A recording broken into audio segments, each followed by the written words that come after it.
Aloha and welcome to Netra's News. This evening I'm very excited. I have two extraordinary women here in the studio with me, and we're going to talk about women's issues. So let's start off with, we've got Stacie Moniz from Women Helping Women. So what do you want to tell us about Women Helping Women? Well, Women Helping Women's been around for quite some time, actually, since 1977. We provide safe shelter, hotline, a full range of services for victims of domestic violence. We just work with victims. We help with restraining orders. We help with the transitions program for sort of after the abuse, and when women are transitioning into, self-sufficiency, they want to go back to school, we can help with that. Rental assistance, security deposits. We also have an office on the west side in Lahaina, and we also have an office on the island of Lanai. Wonderful, wonderful. And I was just telling Stacie that I actually worked at Women Helping Women back in 1992. I was the women's advocate, so that was a great experience, and clued me in even more about what the importance of this issue and how, sometimes people just don't understand. Like, for instance, I have this friend who was in an abusive relationship, and she just somehow couldn't get out of it, and then she ended up assaulting her husband, and then now she's going through all these legal problems, and it's really important for her to get somebody defending her, an attorney defending her, that understands the dynamics, because most people think, well, he's abusive, you should have left, and it's way more complicated than that. Oh, so much more complicated, yeah. And so maybe you can tell us, the cycle of abuse and stuff in a bit. Sure. Thank you. Okay, and we also have the lovely Layla Sheikh, and she is a Somalian refugee and advocate, and what were you saying? Activist. Yeah, human rights activist. Yeah. So tell us what you've been studying international affairs lately at school. Yeah, foreign policy, and it is interesting. Education is an awesome thing. It enlightening us, and and Women Helping Women. I myself lived in Women Helping Women, and it is really awesome thing, and I can't wait the opportunity to give back. We need to empower women. We need to give them opportunity. I don't know where I would go if I didn't have a Women Helping Women, and I was new to this country. I didn't know the language. I didn't have the supporters, so it is very important that we empower women, we give them opportunities.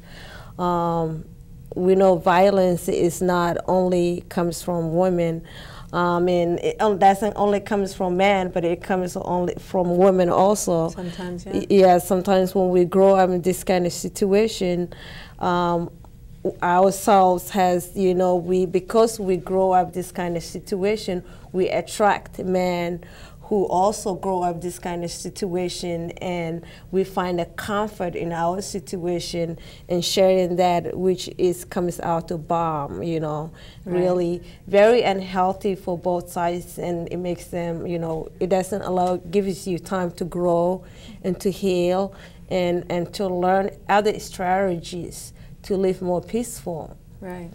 And sometimes we have to do it, when you live with somebody. I lived with somebody that I love so much, and we had a lot for both each other, and it was very extreme, and sometimes we cry and like, why can we make a better choice for one another? But because we were both in similar situation, we could not learn from one another, so therefore we couldn't grow. And learn strategies. We in a whole both, so I think it's a great opportunity to support Women Helping Women, and to, and to raise awareness about international. We wanted to give a woman hope and say that you don't have to suffer. You are capable. You are capable to grow. You are capable to begin a new journey, than what you have grown up. And you can do it, and having Women Helping Women, and having Women Helping Women having the resources themselves to support the women makes it possible. Gosh. Yeah. You're so powerful. Love it. I love that. Oh, thank you, love. Thank you. So, yeah. So did you want to talk about maybe the cycle of abuse? Sure. You know, like Layla, I am a survivor of domestic violence, and I stayed in our shelter as well back in the 80s. And so I'm usually call on my own personal experiences to talk about domestic violence. I've been doing that for a long time. But you know, domestic violence isn't just about the violence. Everybody sees, you know, the bruises or the black eyes, but it's so much more. It's about emotional abuse and psychological abuse and spiritual abuse, and it's about power and control. It really is. It's not, it's a whole belief system. It's, you know, men batter in our country and in other countries because we let them. And it's been generations of us allowing this behavior. Only recently have there been laws that protected women and children from abuse. So, like Layla was saying, it's generational. We pass this down. We learn this in our families, and then our children will learn that as well. So our goal is to stop that cycle, that generational or intergenerational cycle. And there's also a cycle that the relationships go through where things get better. You know, the honeymoon phase, we call it. Life is good, everything's going great, but then tension starts to build. And you know what? Tension builds in every relationship. Right. But in an abusive relationship, it will escalate to a point where there's an explosive, usually violent outburst. And then usually following that is an apology. I'm really sorry, I never meant to do that. Right. You know, sometimes they'll say, I grew up seeing my dad beat my mom. I never wanted to be like that. And then there's this loving reconciliation. Things are good, and we go right back into the honeymoon phase. Right. But after a while, relationships evolve, and then there really isn't that apology anymore. And really, women are expected to just know better. You should know that that makes me mad. Why do you do that? And so then it's just tension, violence, and there's periods where things get better and worse, better and worse. So it's a cycle that goes on and on. Because we women also, we see that, you know, because we are motherly and because we love the man and because we make excuses for his justification, we tolerate with that, and we hope like, oh, because this was his life, he didn't mean to harm me. Right. And then men themselves see that as an advantage, you know. Sure. Like, what are you gonna do? Were you gonna go and come back? You know you're not gonna do anything different. Which I myself did a lot of, you know, going back and forth and back and forth and back and forth. That's part of the dynamics. Like most of the women that call us, they don't want to get divorced or leave their relationship. What they want is the violence to stop. And so they're coming to us to learn, can I learn to do something different so I don't make him violent? And so we have to teach them that really violence is a choice that he's making. And then, you know, you were talking about your friend who she then became violent, and that's sort of how the progression happens as well, where without intervention, it ends up in worse violence or death. So we would love to be able to intervene before the violence happens, before the violence happens again. We talk a lot with women about the fact that it doesn't only have to be physical for it to be domestic violence.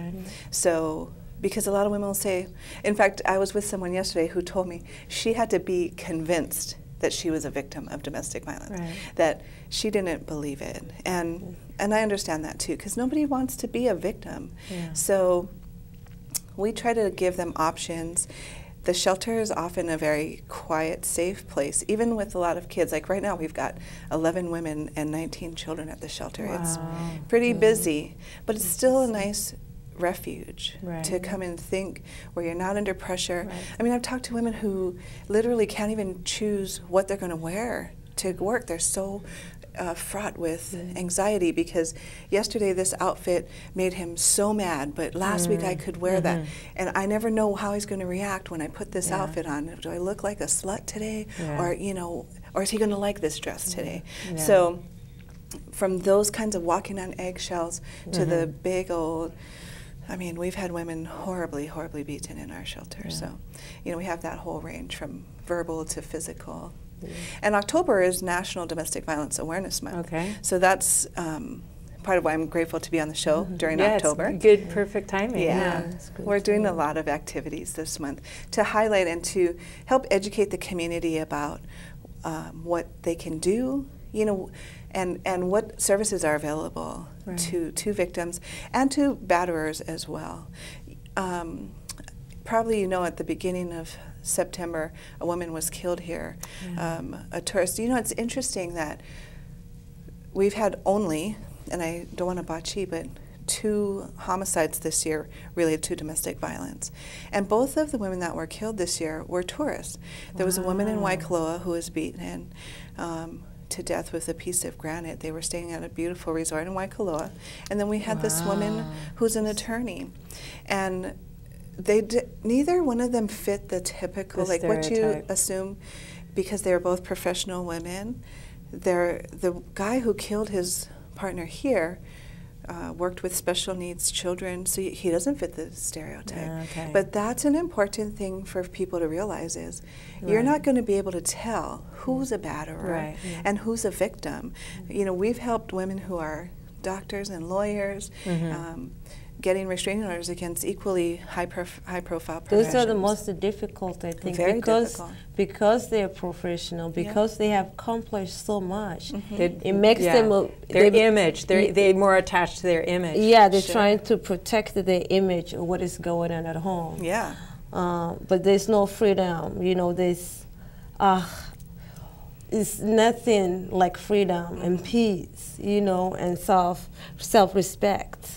I agree. And when you add in things like English is a second language, that makes the dynamics even more difficult. If he speaks English but she doesn't speak English, he's so much more believable. Yeah. So we are going to show a video, and this one isn't about domestic abuse. This is about women's issues in general. Oh, great. So let's show that video. Oh, awesome. This is Netra Halperin with Netra's News, and we're here at University of Hawaii, Maui. And so we're asking students, teachers, the same questions. So this show is going to be about women. And so this is Karen Saring, and she is an instructor here of music here at UH Maui. Hi, thanks for having me. Well, thank you for being here. So Karen, you've seen time pass, you know, between the women's movement starting in the 60s and now. What do you feel? Do you feel like things have changed, have gotten better, gotten worse, gotten better and worse? What have you seen? Well, I think a lot of things have gotten better, but then there's some things that are more difficult. But I think that goes in the struggle with people communicating and becoming more actualized and sharing and all of that. And I think it's important that people like you have a show that things can be talked about and that things can be out in the open. And you have to discuss things so that progress and people can get along and women and men have their own things that they bring to a relationship, to the world.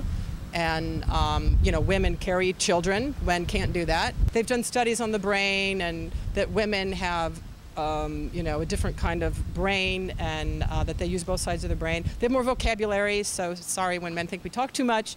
Women need to get through more language during the day usually, unless you're a little more introvert. More to say. Right, so yeah, I do think so. And I think it's observing that, you know, women do bring something to culture, and I think that's the balance, and that men bring a certain strength on their side too, maybe a little bit more of a rational, but I think things have really progressed and changed a lot with that too, because some women have a more developed male side, and women and men have a more developed female side. So do you feel that some of women's strengths, now that women have more prominence in society, have those strengths been brought into the public sector? For instance, what you said about women bearing children. I mean, even the old story about Lysistrata.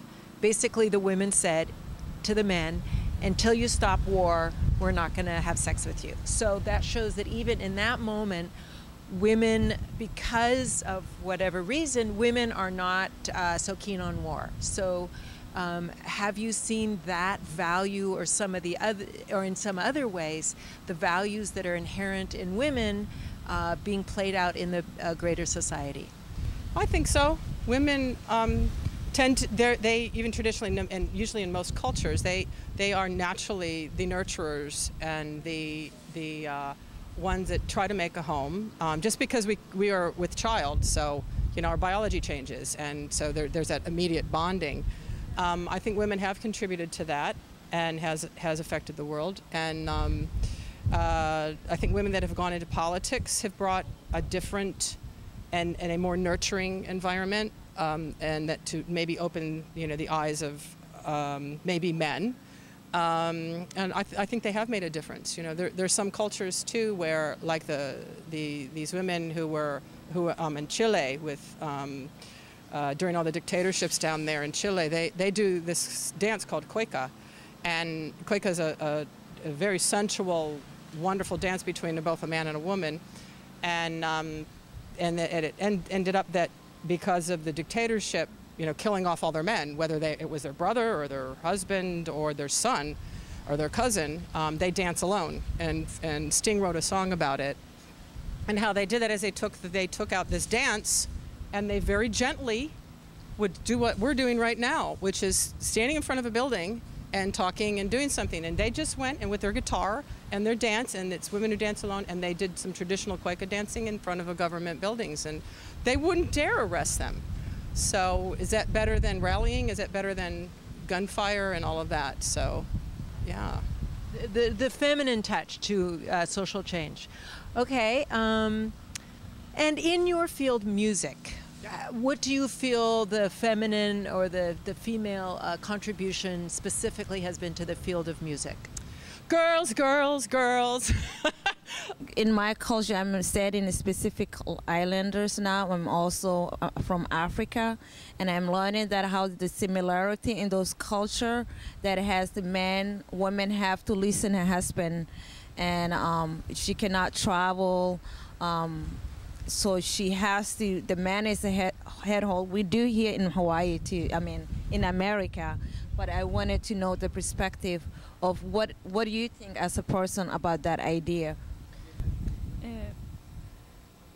In Japan, in the past, traditionally the man was the top priority, the most powerful in the family. Women were expected to stay at home, do the dishes, take care of the house, and they didn't have as many opportunities to work outside of the house. Recently, however, that's changing, and women have more opportunities to work outside of the house. Men are actually taking over more responsibility at home, doing the dishes, taking care of housework. So it is changing, and in some ways, women are becoming more stronger than men in Japan. How do you feel about that as a person? In the future, if I get married, I want to find a man who will do housework. So I think it's a good thing. Yeah. I love it. I love it. Sometimes it's difficult as a man to express my feelings, to be able to relate to others emotionally, but with training and with practice, as a man, I can come out and be able to share my feelings and my emotions, and build those nurturing skills.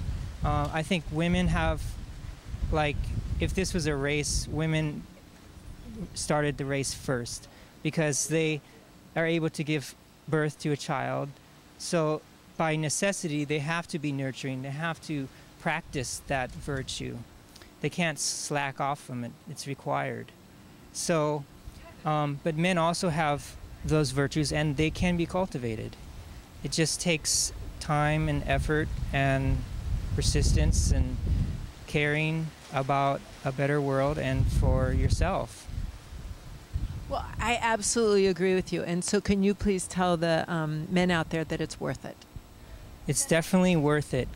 Come face to face with yourself, being able to see where your drawbacks are, where you have strengths, and to build up the weakest parts of you to make yourself stronger so you can relate to women, and they're going to love you for that. And when he said build up the weakest parts to make them stronger, he didn't mean bench pressing.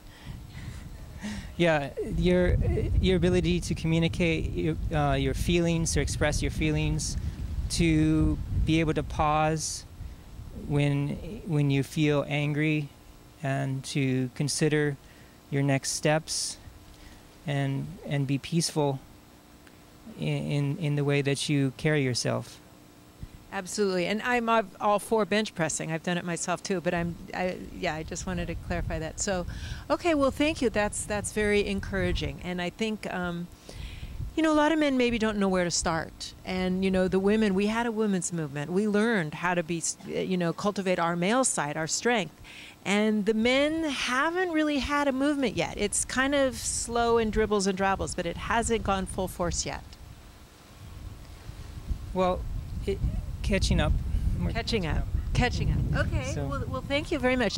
I'm Kai Stone, and I'm Netra's news correspondent. I'm here with... Hi, I'm Layla Kael. And I'm asking you a few questions about women's rights as a young girl. So, as a young girl, do you feel that women have the same opportunity as men? Compared to, like, years ago, I think we do, but I don't think it's quite equal yet. There's still a lot of things that men are considered doing over women. I think like higher positions in businesses and things, because when you look at a business, at most times men are the bosses. Even like there wasn't even a female president yet. If you look at like the wars and stuff, that's not really a point. I mean, it can be, but it's not really a point of view a woman would have. If the world was run by women, how do you think it would differ from having it run by men? I think women are more reasonable and less competitive, and it would be run more like with more like affection. I don't know how to explain it, but I think it should be run by women and men because we need the balance. Okay, well, that was our video. Layla and I did some interviewing of just whoever was there. We didn't script these people. We didn't screen these people. This is just who was in our space that when we just grabbed them at the school or the park. And so this is what the community, a random sampling of people in the community said. Fabulous. It's great. You know, we need to, men is our fathers, our sons, our brothers. Men, without a man, there won't be anything exist. So we have a lot of love in men and respect, and not all men are about violence or anything like that. Yeah. We need to embrace it, and we need to embrace men. We need to teach our sons early age that we need to treat others with respect and love. And if we tolerate with violence and stay home, then this young man will learn from the violence, because as we all know, men learn from men. So it will be best interest for our children not to tolerate violence, so they can be better men in the future. And it's good for, like David was saying on the video, for men to model for other men, not being violent and learning to embrace their peaceful side and their reasonable side. I think what I wanted to mention is next week, also at UH Maui, Women Helping Women is partnering with the college and the Women's Center there to have a men's march against violence against women. That's a great idea. So it's next week, Tuesday. It's a men's march, and it's called Walk a Mile in Her Shoes. So it's men walking in women's shoes. Oh, great. Oh my God, that's a challenge. Yes, because they say in order to appreciate somebody's situation, you need to walk a mile in their shoes. Yeah. And so they're in high heels, and they will be in high heels. And amazingly, there are some wonderful, wonderful men that are really going to come out there and put on the pumps and walk around campus. We've got a course lined up for them. And our planning committee, and even as I talk to other people, they're like, just walking in heels isn't enough. They should have a baby and a stroller and a bag of groceries and a toddler behind them, and but it's not going to be that hard. The way that I'm pitching it to men, we have a whole group of medics coming, including the head medic, this wonderful guy named Kurt. He's going to lead his troops in the march, and we may need a medic, you know, with men in heels. It could be dangerous. For the ankles and stuff. But you know, I keep saying to them, you know, you want to, right? You want to walk in women's shoes, and it's amazing because I think they do. It takes manly Excuse me for a second. Did I hear that there's a caller we have?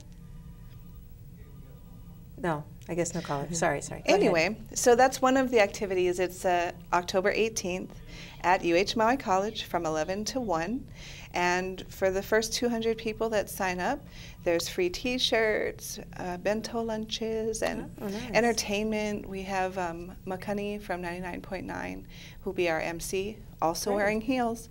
And he has a very powerful story, too, about he tried to intervene in a domestic violence situation, and he actually got stabbed and died, and they brought him back to life. So it's a very powerful story. Wow. So it's like, you know, people don't want to intervene because it's dangerous, and it is dangerous. So no, you can call in. It's 873-3430. So please call in if you have any questions for these lovely intelligent ladies.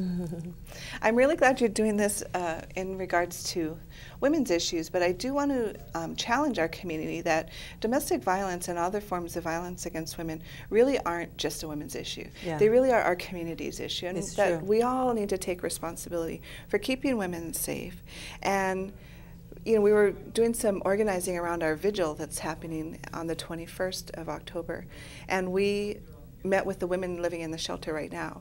And their biggest challenge was that there's so much shame for them associated with being a victim of domestic violence, and nothing for their abusers. The community just says, well, we don't know what to do with them, so we don't do anything, but we blame the victim.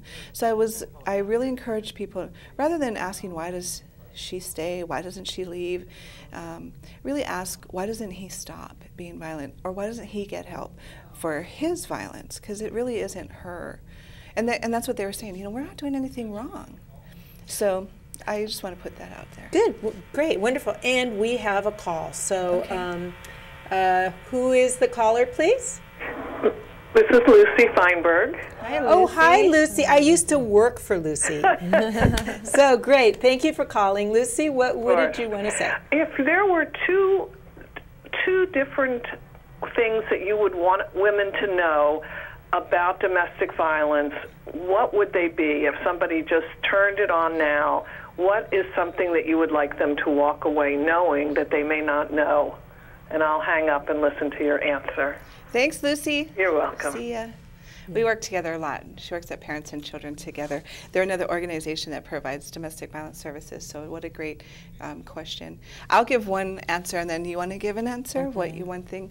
I think the most important thing to know is that you're not alone, and that this happens to a lot of women, 1 in 4 women. And I guess that's 2 things, and I'm going to add one more, that there is help available, and that you can call our hotline. Yeah. Absolutely. Thank you. You not being alone is important, and you can build your own life, and when you show respect for yourself, and others will show respect to you, and eventually you will meet a man who respects you. You deserve love and respect and peace. Get out. The man will never change. It would only get worse. The man will not change in that situation. Unless you change your environment, you cannot change. So you need to move on in your life, doing favor for yourself. If you have children, for the man himself to grow and to learn. And I think it will be great opportunity if we have a resources for men where they can go themselves, because we all know violence, it goes two ways. And PACT is the organization on Maui that actually works with men who are violent. So Parents and Children Together, the Family Peace Center, would be the right place for them to call. And I put together a program, and I was actually talked to the DOE about it, and for dating violence for, I guess, high school age kids. And I thought you could separate the boys and the girls, and with the girls teach like what we're talking about, self-esteem and learning how to say no. I mean, this is dating violence, so it's even before it becomes a full-on relationship. But a lot of girls, a lot of women have told me, when I was a girl, I didn't know how to say no. And so, and then with the boys, teach empathy building, you know, realizing that girls are people. And I mean, that sounds kind of like, well, of course they know that. But I think just understanding what does it feel like, and just, because people, if you lecture people, it's not going to work. People don't respond to lecture. Especially teenagers. Yeah, but people respond that if they experience something like, you know, and like a lot of when boys are homophobic or men are homophobic, I think they're like, oh, he whistled at me and he looked at me, and I'm like, well, maybe women feel that way sometimes. It's that, you know, if a man feels that fear when they feel like a guy is hitting on them, then I would ask them to look inside, do I ever treat women that way? Because, you know, it's not about which sex someone is, it's whether the attention is respectful. And it doesn't mean you can't be appreciative. I mean, people like to be appreciated, but it's seeing that person as a being and as a person, and not as an object. And that's what's really also unfortunate, is our media. Our media basically still treats women like objects. You know, that whole women's movement came and discussed it, and it just continued on. I would say it's actually worse now than it was when I started doing this work. The objectification of women, the sexualizing and the violent images. You open a book and there's a woman laid on the ground in underwear with a guy's foot on her, and they're selling, I don't know, shoes or something crazy like that. I'm sorry. And also the religion's perspective, you know, the religion's always, you know, I myself grow up as a Muslim, and I always thought that your husband is like your prophet. And if you don't obey him, you can go to hell. And you get breached by this over and over and over, and being suppressed by your own members. And the man himself hears this, and they think they're entitled to rule women and to take over women and not to show them respect. Women are smart, you know, we have same intelligence, we can negotiate, you know, we want peace and respect. And it takes all consideration. Men or women, it takes self-consideration. You got to be someone with a good heart, you know, and respect others and consider, how about if I treat you the way you treat me, how would that make you feel? Yeah, you know? Exactly. I agree. Empathy. Empathy, it's important, and we need to teach our children. I agree. And we cannot teach them if we're in domestic violence relationship. I mean, and to show the other side, and like what I was saying to David, I think a lot of boys are being taught, you must be strong. You can't, I mean, human beings have feelings, and men have feelings just as much as women do. And we, like, crying is like windshield wipers, you know, or like, you know, when you put water in your car and you windshield wipe, it cleans it, you know, it's messy, you can't see so good for a while, and then it's clean. And the same thing, when you cry, and sometimes you just like need to lay your head on a friend's lap or on a friend's shoulder and just cry. And then the feelings are gone, and then they're not gripping you. But boys and men aren't really allowed to cry. Or and then they get all this anger, and it's interesting because, you know, earlier in my career, in my social worker career, I was working in, you know, Women Helping Women, and for Lucy Feinberg at Maui Youth and Family Services, and working from the women's side. And then recently, I'm working more on the prison side and helping men. And I thought, oh, am I betraying my, you know? And then I realized, no, actually, that's actually helping women too, because again, the men that are caught in the criminal justice system and in the military and getting PTSD, they're being, you know, their whole insides are being all twisted. And, you know, somebody who doesn't know how to deal with feelings and isn't given tools is not going to certainly be able to treat himself right, stop doing drugs, stop committing crime, or stop abusing women and children. It all kind of goes together. Yeah, Exactly. that's why I think it's very important we open organization for men too.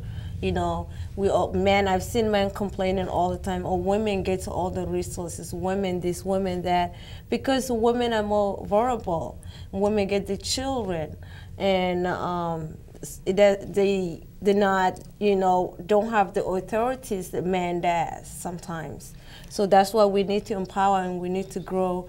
And I think it's a good opportunity, men, when they're having these issues, for them to get help. You know, and men need to help other men, like David said. And I mean, women helping women started as women helping women, and we're still doing that today. Right. And so, I mean, look at Layla; she's helping women. So sometimes we're the women that need the help, and then we become the women that help. Exactly. Yeah. And please call in 873-3430. You know, Lucy's, of course, in social services, very familiar with these issues. But we need some people who aren't, you know, working in the field. You know, some people that just have some comments.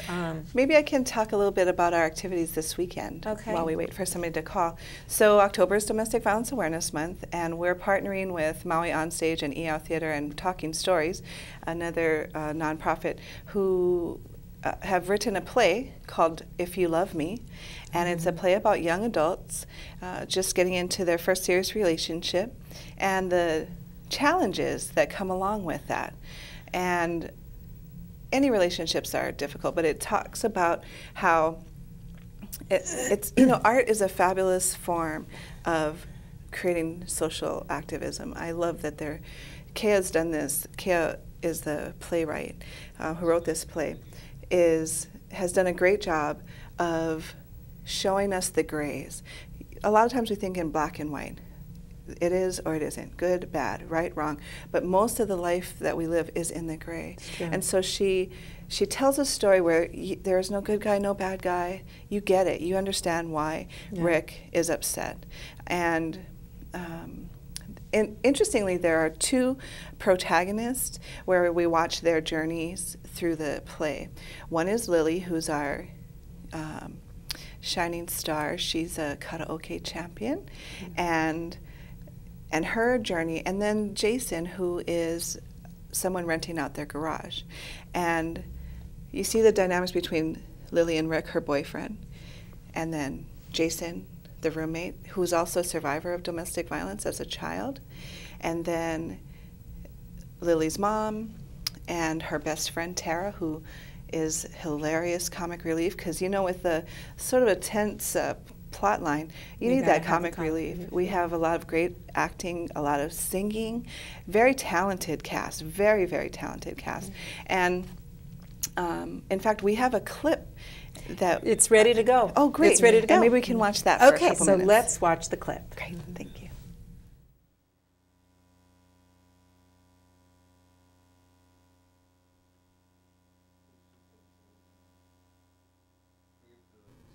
Go. Ladies and gentlemen, welcome the Maui Island Kahoku o Hawaii karaoke champion, Lily. Thank you. I'd like to thank my mother, Mina, for being the best mother in the entire world. She has worked hard to support me, my education, and my dreams. I love you, Mom. Oh, I love you too, honey. Oh, fake bubbly for everyone. Tara, me, Lily, Jason, I'd like to make a toast. To Lily, my baby girl, when you were born, you were special. I know, every mother says the same thing. But you were different. You were born with dreams. Yes, you were, honey. You could sing before you could talk. You could dance before you could walk, and you could dress and accessorize before kindergarten.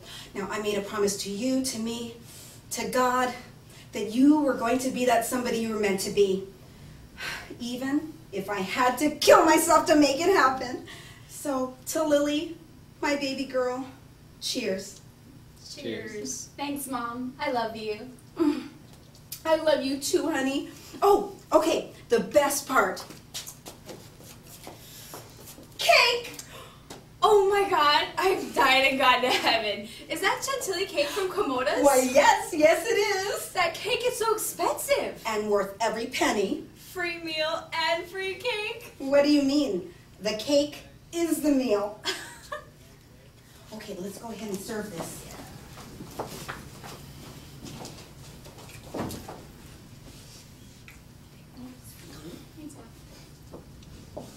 Yeah. You okay? Yeah. You don't have to eat it, Jason. I know. Are you thinking about your 13th birthday party? No. Yeah. I was thinking about my dad. What about him? He was the one who picked the cake. He looked just like your mom did when she opened the box to show you what was inside. Like he was so excited to show me what he had bought. Like he wanted me to be happy. I forgot about that. It's just cake, right? No, it's not just cake. Well, what is it then? See? Yum.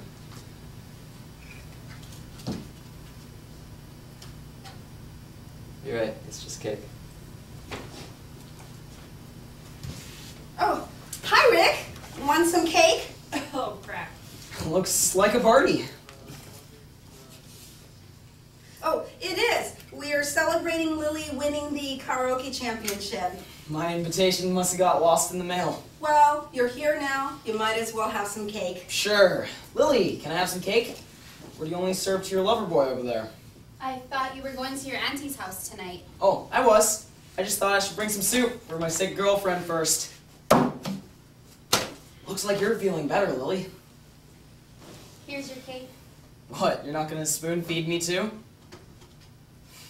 Give me that. Real men feed themselves.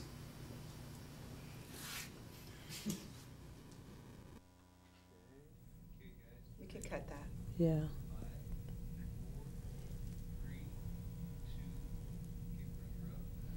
So have you ever witnessed abuses?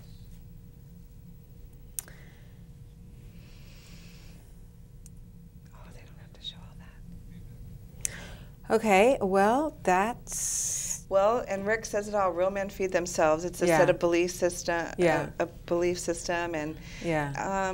and yet you can see he walks in. His girlfriend's feeding this guy cake. What's going on? Yeah. He's pissed. So there's a lot of tension in that way, and real tension. You know, Yeah. you will be able to relate to everybody in this play, Yeah. as well as you'll laugh. You'll cry. It's very touching. It's very moving. They sing. Rick plays the guitar. He's just it's such a wonderful play. And it gets you to ask questions about ourselves, our relationships, and the choices that we make every day. Exactly. Mm-hmm. I mean, the show will be more different than what we have seen. Yeah. Yeah, that's just a clip. That's just a small clip. yeah. And I wanted to talk briefly. I know this show is about women, but I wanted to talk that because the women's movement happened in the 60s, and there's been all this emphasis on supporting women, and I think that's really awesome. And I'm happy, that women can have careers and women feel respected. And, I don't feel like in my career path that, women are discriminated against as much, or not so much. But anyway, but I think it's really important, if there's going to be real change, that men also make that change. And there is a women's movement. As I was saying to David, it's, dribbles and drabbles. And so if you're a man out there and you're feeling like there's something kind of missing, or that there's, what a lot of men did is they, like in my generation, they saw their fathers being macho and violent, and so then they withdrew and stopped having male energy and stopped having that kind of, male energy, which is kind of a lack, And so it's like it's a retraining for men to find out how to be a real man, which means having integrity and strength in integrity. And it's not something you're going to necessarily see modeled that much in the media, in the culture, but it's men's real essence. And so they can find it by working with other men. And women aren't going to teach you that. That's men working together with that. So I really encourage men to, if you feel at all so inclined, to start researching that. Absolutely, I agree. Men need to make that change happen. You know, the women's movement's still chugging along, and you know, for 40 years we've been working to get equal rights, but we're still not making the same amount of money. We're still not in those big positions, and you know, so if we want to end violence against women, men need to take that responsibility because most men aren't violent. I mean, that's the thing that I know for sure. Most men are very well-intentioned, they care, but they don't know what to do. And so I would love to see some kind of activism done around men, helping other men end violence against women. And that's where the Men's March on October 18th is coming in. I think that they're looking to organize. There was a small group of men at one time called Men Helping Men. They were really trying to organize, and they took sort of a pledge to not ignore violence against women. So hopefully the Walk a Mile in Her Shoes March will become an annual event, and it will become some place that we can direct men to go to help end violence against women.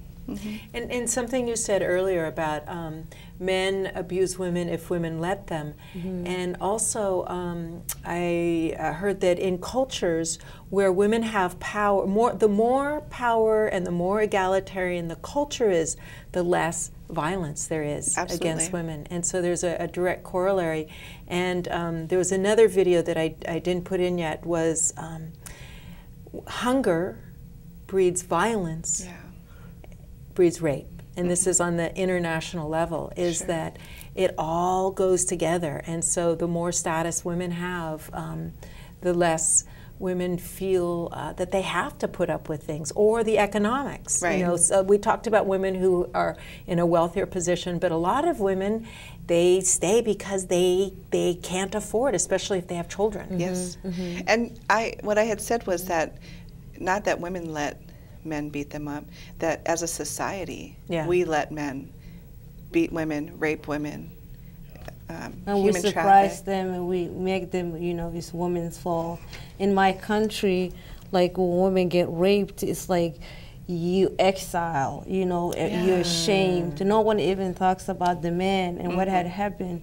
Not only you, but your child also becomes bad seed. You know, and it's like you were born in this process, you like something wrong with you, you know, and we need to see it. We need to create an harmony relationship. And a man, you know, need to be considerate.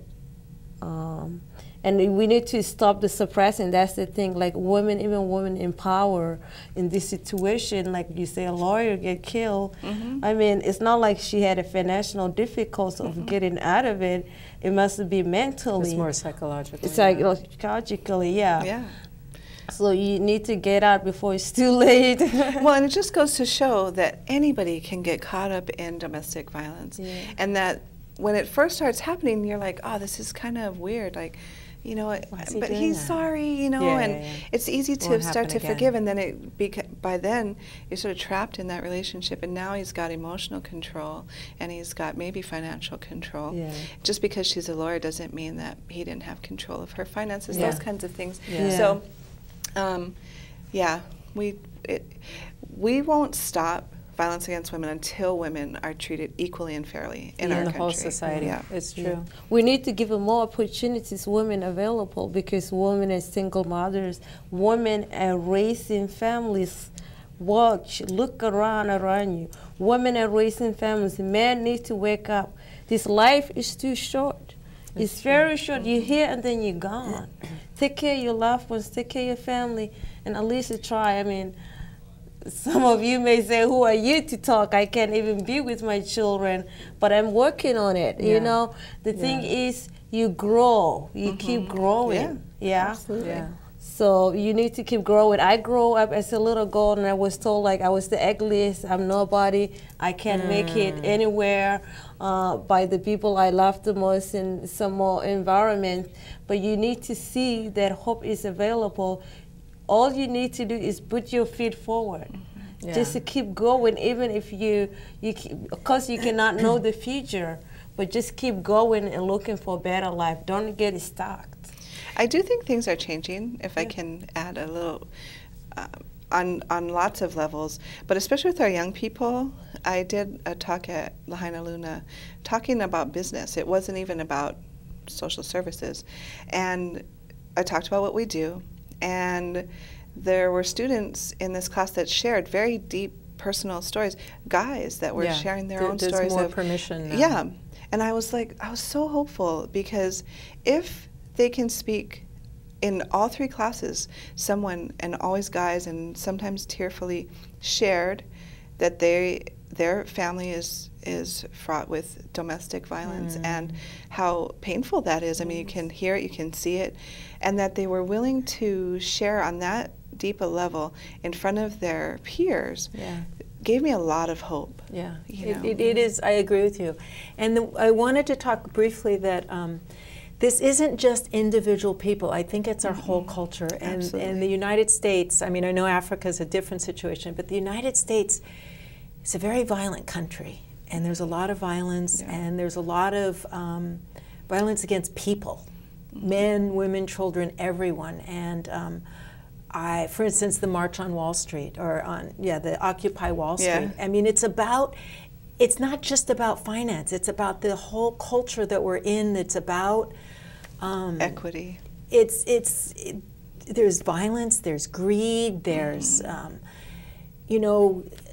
militarism. I mean, the military has a place, but it's gone a little far. Sure. You know, I mean, yes, we want to protect our country and defend our country, but if we're going around, violating countries all over the world, that's the same thing. Violating countries all over the world, violating women, violating children, putting lots of men in prison. It's all part of a way of being, which is about not honoring. It's all connection. It all creates the cycle. Yeah, it's all the same thing. It's all the same thing. It's all about not having, and that's why I think teaching empathy in the school. And empathy just means that you feel like, I know that I am connected, that we are all connected, and if I hurt you, I'm hurting me. And I know that sounds cheesy, but we are all one ohana, really. And to hurt others, you have to harden yourself, and harden yourself from your own inner connection, because then you won't feel that you're connected and you're hurting others, and that goes with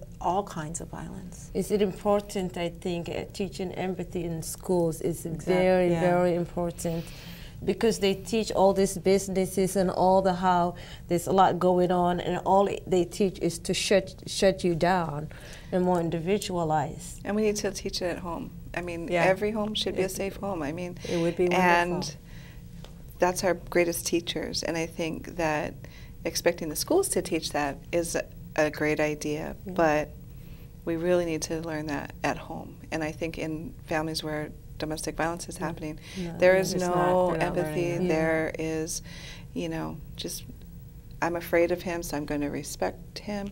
I feel sorry for her, so I'm going to pity her. That's not empathy. That's dysfunction. And so we're really trying to work on how do we create that balance and create that empathy versus a victim and a perpetrator. Really, we want to change that energy for the kids, for each other, for everybody. Right. And I know it seems like I'm bringing in other issues, but violence against animals.